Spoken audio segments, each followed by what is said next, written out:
few months ago, I uploaded a video where I challenged myself to make a Roblox game in 1 week. And recently, the video has been taking off. So in this video, I'm going to be doing the same thing again. So this right here was my first real Roblox game that I published. And at the time, I was really proud of what I was able to create. But since then, I've made several games that have helped me improve on both my building and scripting abilities. So over the next week, I'm going to be remaking my first Roblox game. And I'll let you guys decide if you like the old or new version better. For this challenge, we are going to be continuing from where we left off on the 1 hour challenge. So if you want to watch that first, you can find it in the description along with my Discord server, which you should really check out because I have some big things planned that you don't want to miss out on. So over the course of the 1 hour, we already were able to achieve a lot of our scripting goals by making it so that instead of having a different script inside of each button, we have one script that controls all of the buttons. But it's obvious that the building side of this project is not the highest quality. So I put together this little asset pack to use for the map, and I think it turned out very well.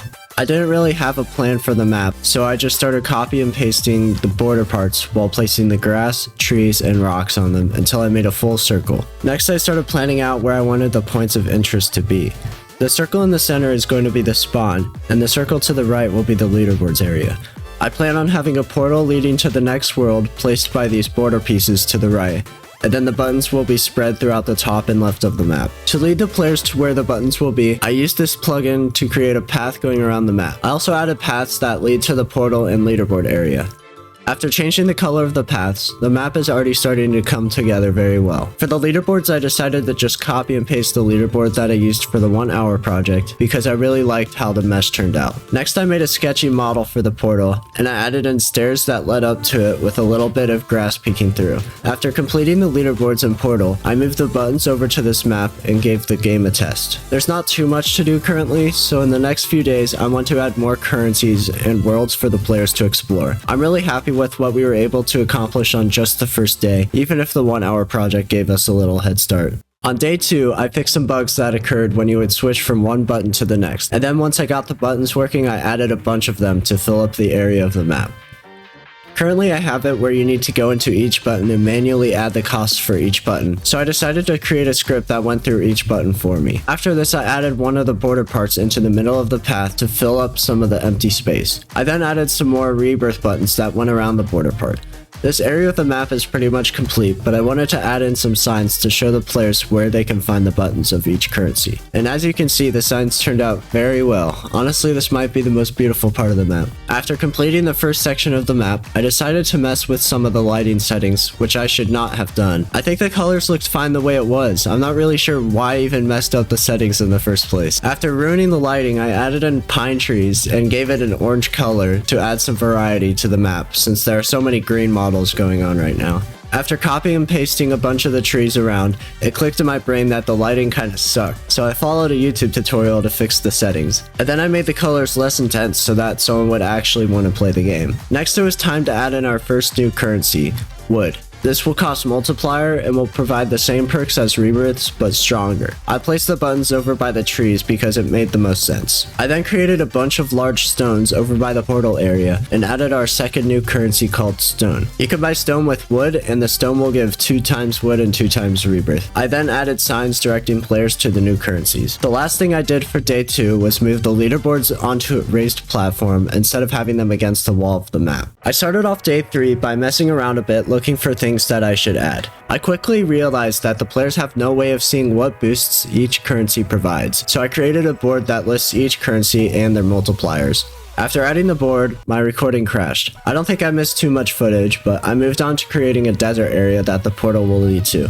I added a portal in this area so that the player can travel back to the main area. I took a lot of the same steps as the first area with copy and pasting borders, creating paths, and adding in the leaderboards. After this, my footage crashed again, but I basically moved all of the buttons over and created a few meshes to go with the desert vibe, such as these pyramids and cactus. I also added in a new currency called Prestige that will be purchasable with lots of rebirths. Behind the pyramid, I also added a currency called sand to fit with the desert scene. This will cost stone and will provide many multipliers, as you can see on the information board. That was basically what I spent all of day 3 working on, and I'm not too sure what caused the footage to crash, but I will try to find the issue before my next video to prevent it from ever happening again. On day 4, I did the typical run through of the game to find things that needed to be added, and I noticed that I never added any counters on the left side of the screen for any of my new currencies. After messing with the layout of the UI, we had a menu on the left side of the screen showing every currency that is currently in the game. I have each frame color coded so that it is easy to tell which currency is in each frame. I also modified the shop UI and added an index UI above it, where the player can view information about each currency. But we don't currently have the screen for the shop or the index, so I started working on the shop UI. The 3 game passes I plan on having are 2x cash, 2x walk speed, and a VIP pass that provides lots of perks.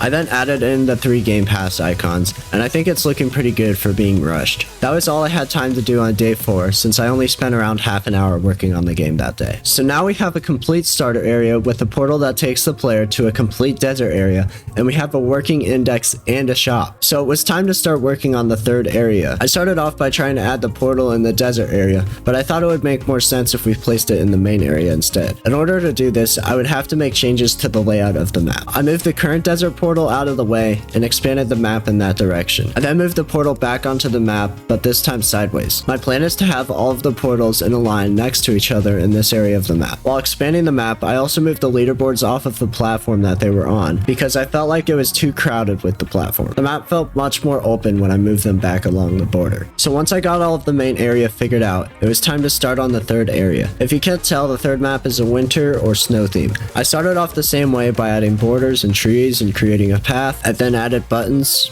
a lot of buttons. And that was basically all I had time to do on day 5. Also, while I was playtesting, one of my fans joined, and he was pretty happy to see me. If you guys ever see me in a game, feel free to join and say hi. I'm very thankful for all of the support I've been receiving in the past 2 months. I started day 6 by creating a snowman mesh for the snow area, since we weren't really completely finished with the map. I then deleted the path that we had and added a stone path leading to the snowman, because I felt like it fit in better. I thought it would be cool if I had all of the buttons loop around the snowman in a circle, with one of the buttons being a new currency called Super Multiplier. This currency costs a bunch of prestige and gave many boosts. I placed the wood, stone, and sand buttons along the border of the map. On the path leading to the wood, I added in another new currency called Snow to fit the theme of the map. Snow can be purchased with sand and also provides many strong boosts. For the portal in the main area, I added the snowman mesh and changed all the colors to a bright white to emphasize the snow theme. While I was over in the main area, I decided to have the wood buttons loop around the large tree because I thought it looked cooler than just having them off to the side. At this point, I felt like I was at a good stopping point to start working on the icon for the game. For the icon, I took a noob and exported the model into 3D objects and then downloaded it as an image. Next, I added some clickbait text above the head and added in a picture of the map as the background. I then added in a custom face and a button to finish it off. So now that our game is finished, it's time to start advertising the game to people. Before I spent Robux on my ads, my friend had a funny idea. There's a new popular game called Anime Adventures, and on the Discord server, many people are posting links to private servers with good portals in them. My friend thought it would be funny if he posted a link to my game in the server,